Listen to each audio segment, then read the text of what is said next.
Quando eu digo, querido, que nós somos protegidos e amados por Ele, tudo que tem importância para nós tem importância para Ele. Estou falando de algo santo. Estou falando de algo que tem alinhamento com o céu. Não estou falando das paixões da carne, porque dessas você já foi tirado. Diz amém. Estou falando de algo santo. Família, algo maravilhoso. Igreja, fale bem dela. Teu pastor, ame ele, porque eu amo você. Tua profissão, fale bem dela. Tudo que tiver em mão, faça com excelência. Teu salário, fale bem dele. Por que você está falando do salário? Porque às vezes, querido, se amaldiçoa sem prestar atenção. É pouco, mas trabalhou muito para adquirir. Não é agora que você vai jogar tudo fora. Às vezes no mais simples você peca. Trabalhou, levantou cedo, fez tudo com excelência, mas quando recebeu disse, tão pouco. Olhe e diga, Deus, eu te dou graças, porque é com esse salário que a coisa vai acontecer na minha vida. Nós precisamos entender, querido, que tudo que Deus confiou a nós tem valor. Ainda que para o outro não vala nada, para você tem valor. Há um texto que eu amo, eu já ministrei outras vezes a respeito desse tal homem chamado Samá. Já é a ministração. No final eu chamo vocês diáconos.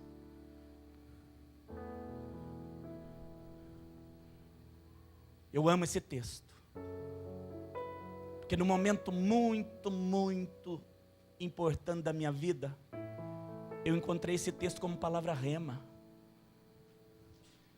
E todas as vezes que eu leio 2 Samuel 23, me vem a lembrança de valorizar tudo que Deus tem confiado a nós. Valorizar o quê? Diga, tudo que Deus tem confiado nas minhas mãos. Vamos dizer isso com fé?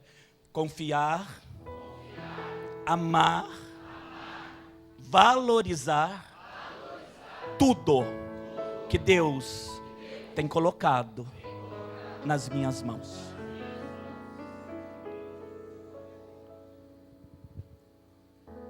Segunda Samuel, capítulo 23.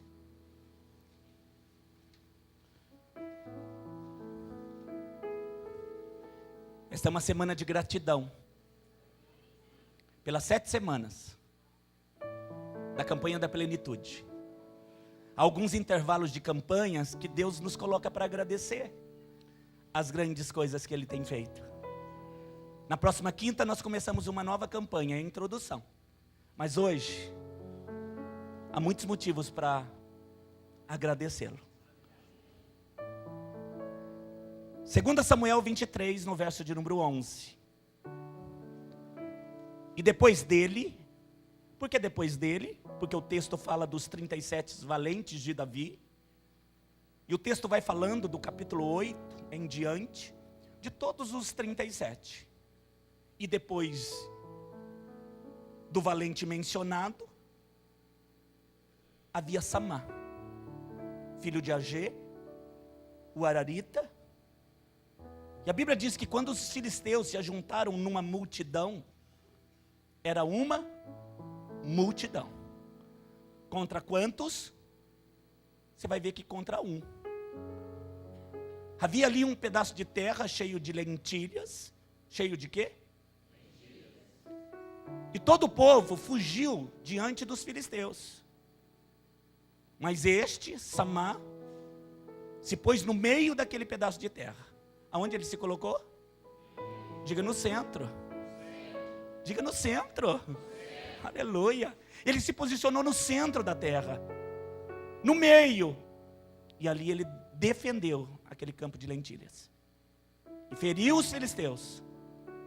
E naquele dia o Senhor operou um grande livramento. Amém, meus irmãos? Deus Todo-Poderoso, obrigado pela tua presença. Eu sei que o Senhor está aqui, o Senhor está falando aos nossos corações desde o primeiro momento.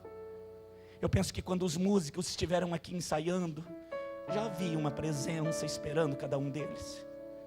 Eu penso que quando a recepção chegou, eles foram recebidos pelo Espírito.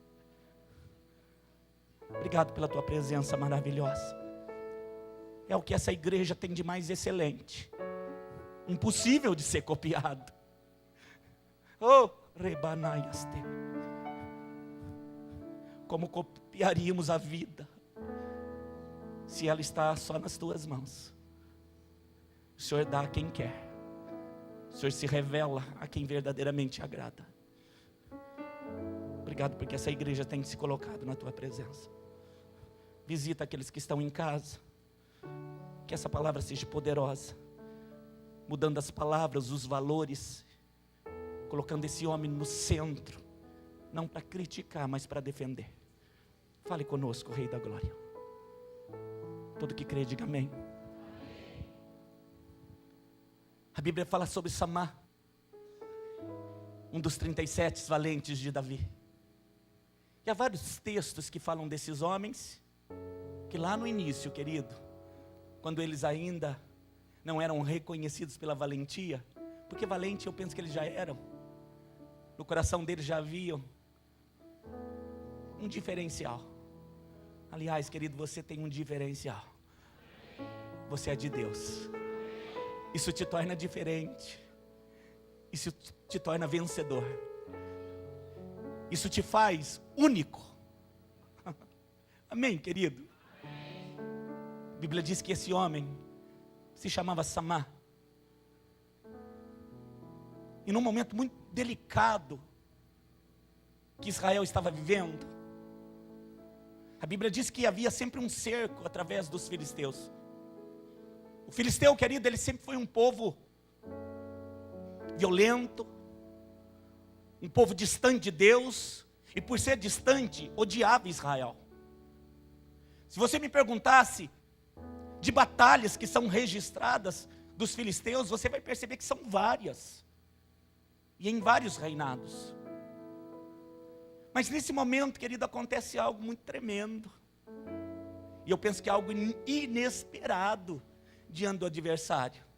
Porque a Bíblia diz, querido, que os filisteus sempre desciam, assim como os medianitas, para roubar o fruto da terra.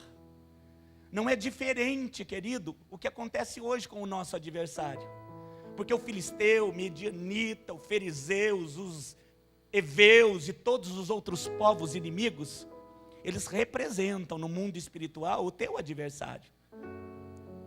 E o inimigo que não tem pressa, muitas vezes, em roubar, matar e destruir, ele vai ceifando, aos poucos, a vida daquele que ele decidiu lutar.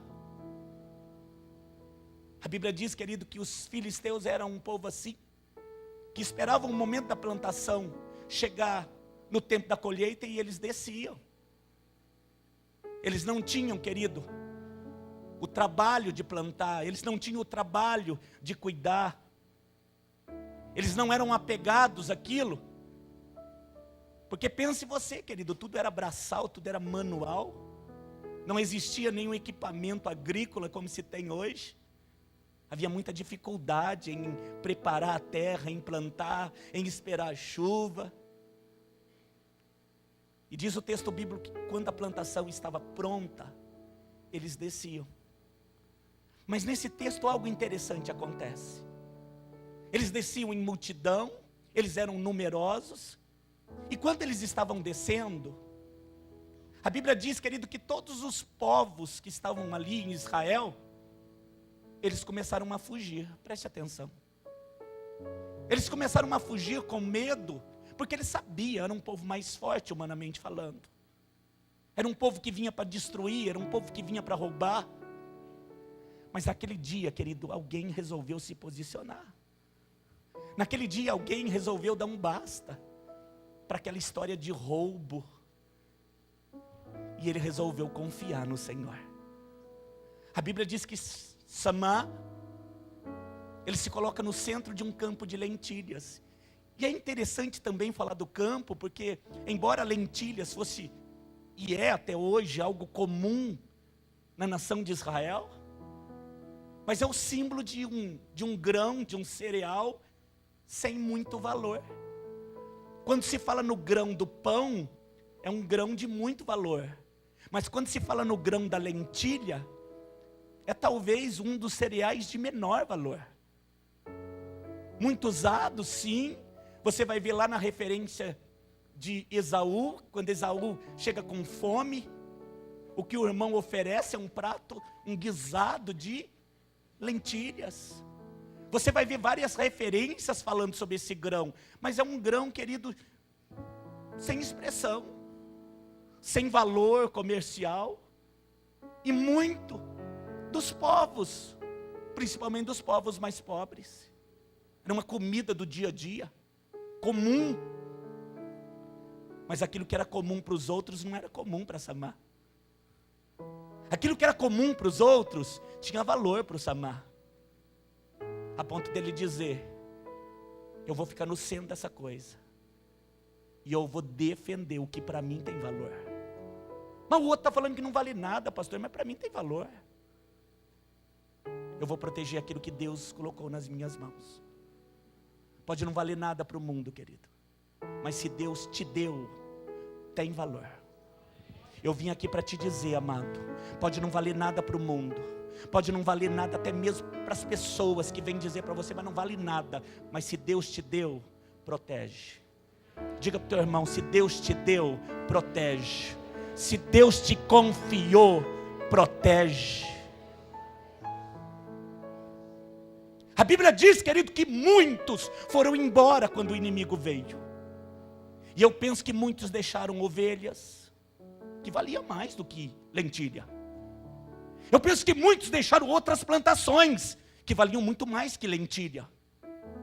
Eu penso que muitos deixaram suas casas, e se você me perguntar, a casa valia muito mais do que lentilha. Mas o que é tudo diante desse Deus? A verdade, querido, que Ele espera de nós é um posicionamento. Se Ele te entregou, se Ele te confiou, e você é um mordomo dEle, começa a valorizar o pouco que Ele te deu. Porque você só será colocado no muito, se no pouco você for fiel. Se no pouco você for, isso é um princípio do reino de Deus. Quantas coisas têm sido colocadas na nossa mão, e por pensar que não tem valor, concordamos com o mundo. E aquilo que para você não tem valor, querido, não é valorizado. Muitos casamentos estão se desfazendo, porque de fato, ser fiel para esse homem, para essa mulher, às vezes não tem valor. Isso precisa nascer dentro de você. Quando é que eu vou ser fiel? Quando de fato você valorizar. Que fidelidade é algo que deve te acompanhar. Quando é que eu devo dizer a verdade? Sempre. Mas quando é que eu vou falar a verdade? Quando você valorizar. Há pessoas que não valorizam nem seus próprios nomes. E por isso, querido, o nome está no SPC. Não tem problema nenhum. Por quê? Porque o nome não é valorizado. Querido, começa a valorizar tudo que Deus te deu. Estou falando de nome. O Espírito Santo já falou de salário, de filhos, de pai, de mãe, de igreja, de pastor. Querido, começa a falar bem. Começa a proteger. E eu não estou falando de proteger, querido, nos cantos não, viu? Ah, vou lá na pontinha, lá eu vou defender um pouquinho. É no centro. É se posicionar no centro dessa conversa e falar: não, essa coisa que eu vou defender.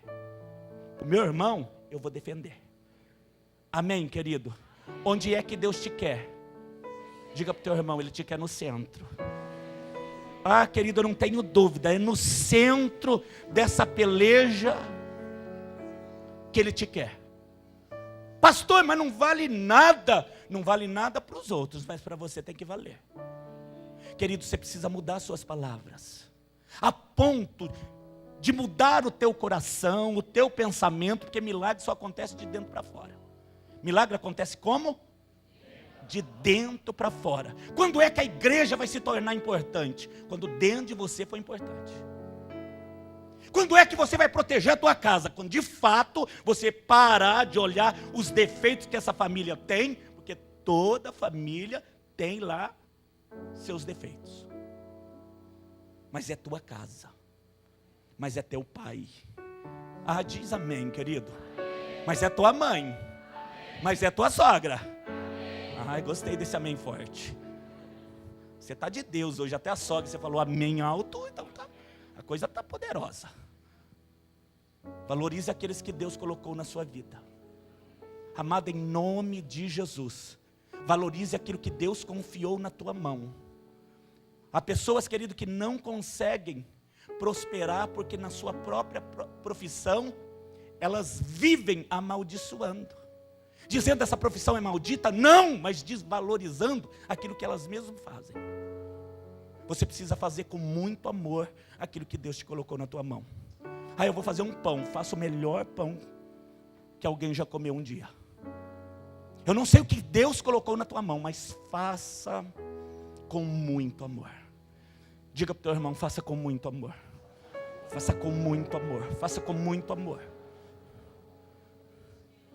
Se você quer que Deus te abençoe, querido, se você quer que de fato Deus proteja, porque na verdade é Ele que protege, viu, querido?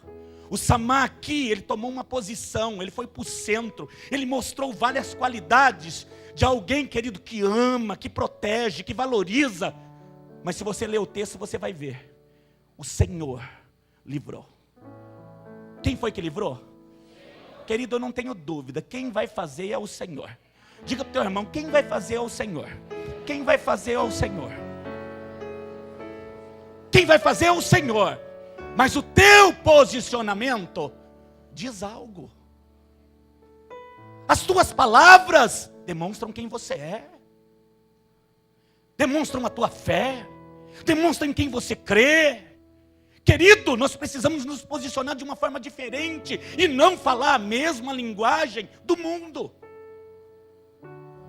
Eles precisam olhar para você, querido, e ver que você é alguém de fato valoroso, corajoso, alguém que está disposto a defender, ainda que o inimigo seja mais numeroso. Pastor, não tem valor para o outro, tem valor para mim. Tem valor para você. Amém, querido?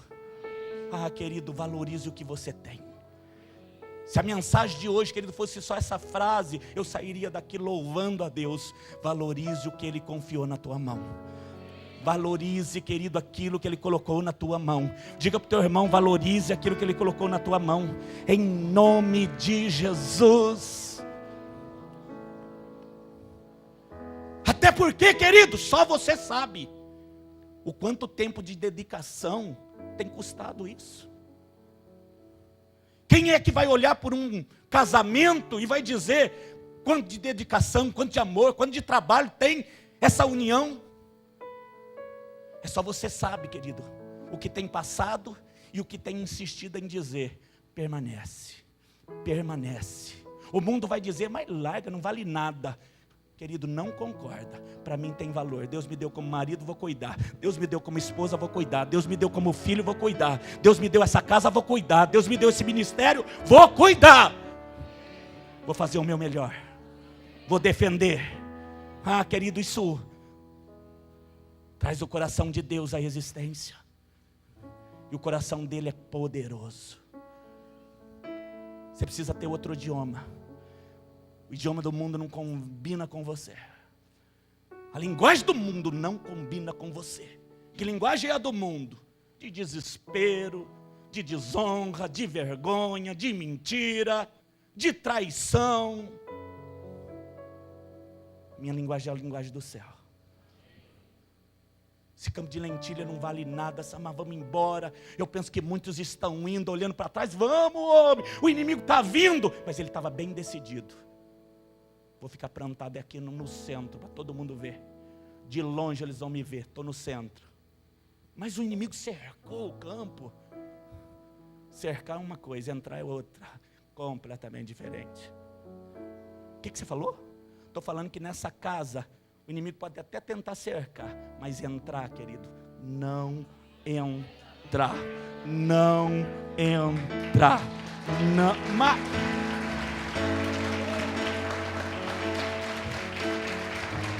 aleluia!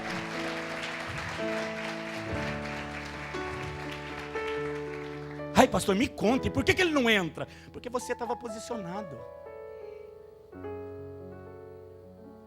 É porque você se posicionou.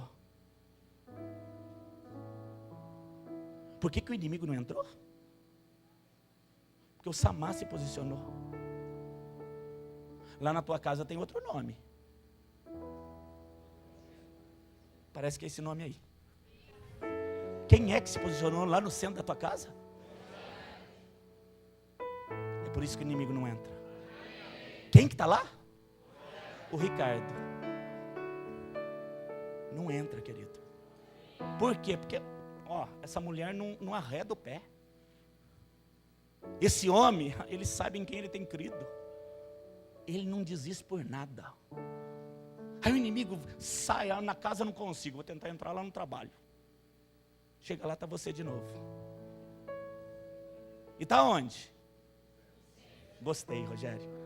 Está onde? Lá no teu trabalho você está onde? Você não se esconde debaixo da mesa? Aí o inimigo está lá fora. Onde você se coloca? O inimigo não vai entrar de novo. Diga para o teu irmão, não vai entrar de novo.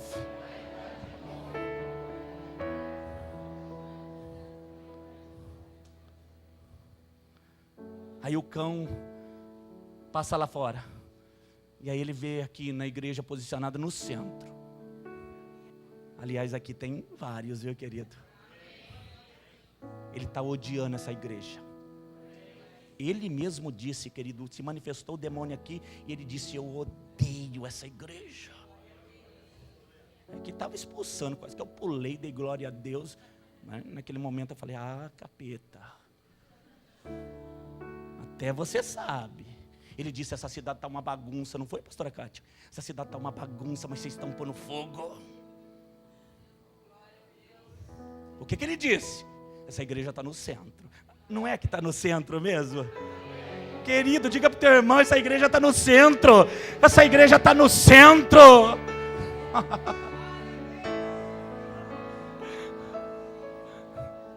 Aí, pastor, mas daqui a pouco ela está lá na Maranhão. Descrente. Olha no mapa para você ver.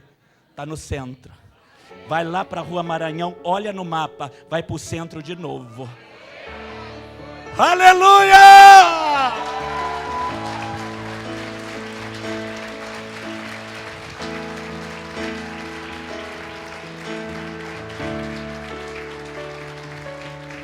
Oh, Deus maravilhoso. Querido, enquanto você estiver no centro dessa coisa. Do quê? Dessa família, desse casamento, dessa igreja. Ele não entra.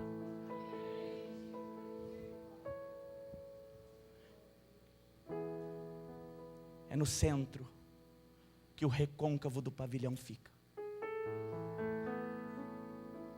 Os arraiais que se faziam dos exércitos quando eles estavam em guerra, eles faziam meio que em círculo. Os soldados ficavam ao derredor e no meio havia uma tenda real, no centro. A história conta, querido, que todos protegiam o centro. Os inimigos sabiam, aquele lugar é o mais combatido. É ali que o rei está, nós temos que atingi-lo. Mas era o lugar mais protegido. Davi, quando ora, ele diz, eu quero estar no centro. O mundo espiritual, querido, ele se move com palavras e símbolos. O centro é o lugar onde o rei está. Digo, o centro é o lugar onde o rei está. Querido, se você pensava que o inimigo não entrava porque você estava no centro, Querida, é porque o rei está ali. E onde o rei está, eu quero estar. É por isso que eu vou para o centro. Porque do lado dele, quem me atingirá? Quem te suportará? Quem te impedirá? Mas que lugar é esse? O centro. Mas não é um lugar meio escondido, isso é coisa de covarde, né, querido? E os covardes vão ficando para trás. No meio dos 300, não tem covardia. No meio do povo de Deus não há covardes. Diga para o teu irmão, no meio do povo de Deus não tem covarde, querido.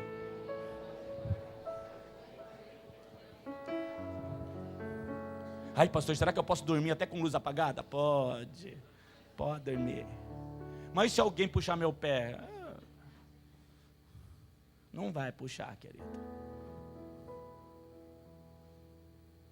Sem Deus nós temos medo até de dormir. Quem já viveu isso? Quem sem Deus lá no passado tinha medo de dormir? Pode levantar sua mão, querido. Olha a quantidade. E agora? Ai, pastor, se deixar perco hora. Coisa boa. Mas quem que faz isso? Aquele que eu creio. Nele eu deito, durmo. Porque é só Ele que me faz repousar em segurança. Salmo 4:8. Ai, pastor, eu pensei que era eu que tinha perdido o medo. Você foi para o centro e o rei colocou paz. Você foi para o centro e o rei te colocou paz. Você foi para o centro e o rei te protegeu. Você foi para o centro e o rei te abraçou, te amou e falou: mas nesse aqui, meu queridinho, ninguém toca. Menina dos olhos dele. Estou contando para você o que ele está me falando. Você é menina dos meus olhos. Ai, querida, hoje eu estou cheio. Cheio de amor por ele. Com ele, querido, pode se posicionar. Com ele, pode se posicionar. Essa posição é humana? Não, é ele comigo. Porque se ele estiver comigo, essa coisa vai mudar. Ai, mas está vindo um exército. Defenda. Quem falou que vai te faltar força? Quem falou que vai te faltar provisão? A alegria do Senhor, querido, tua força. De que forma que você está vendo o Samar? Corajoso, no centro, sabendo bem o que queria. E eu não estou vendo ele triste, não. Dentro dele, querido, eu penso que ele tinha uma certeza: Deus é comigo. Vença, querido, essa adversidade que você está passando. Se você começar a trocar suas palavras, você vai ver como isso vai trazer um ânimo novo. A alegria do Senhor é tua força. A alegria do Senhor é tua força. A alegria do Senhor é tua força. Diga para o teu irmão: a alegria do Senhor é a tua força. É a tua força.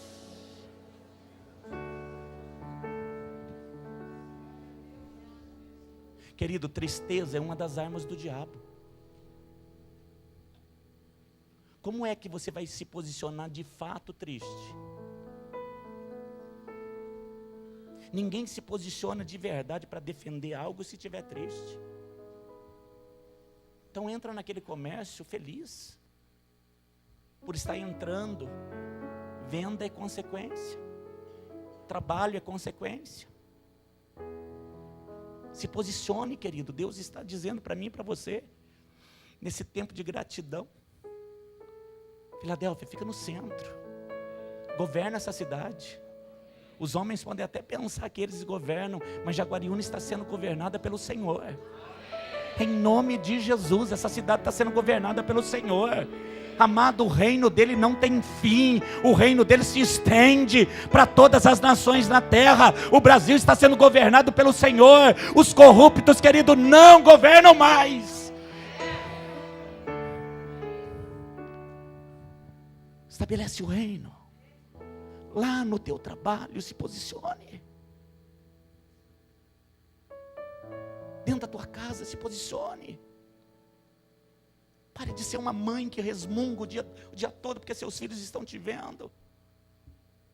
Teu marido está te ouvindo.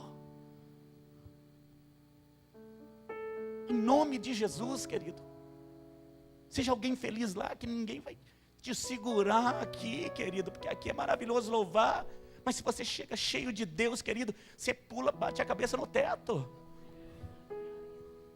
Aí, pastor, e aí? E aí, querido, eu quero é que aconteça mais. Que as pessoas que entrem aqui tristes, elas fiquem encabuladas. Porque aqui só haverá alegria. A alegria do Senhor é a minha força. É uma reunião de justo. É uma reunião de filhos de Deus. É uma reunião onde a presença do Espírito Santo está. Eu não posso sair da mesma forma. Se eu sair, querido, é uma reunião social.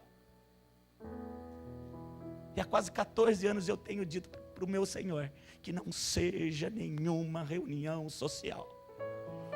Até quando nós alugamos o Jaguar, não foi reunião social? Você teve lá na passagem do ano? Querido, foi tremendo. Se posicione. E defenda aquilo que Deus confiou a você. Porque tem valor. Você crê nisso? Diga para o teu irmão, defenda, tem valor, querido. Tem valor, tem valor.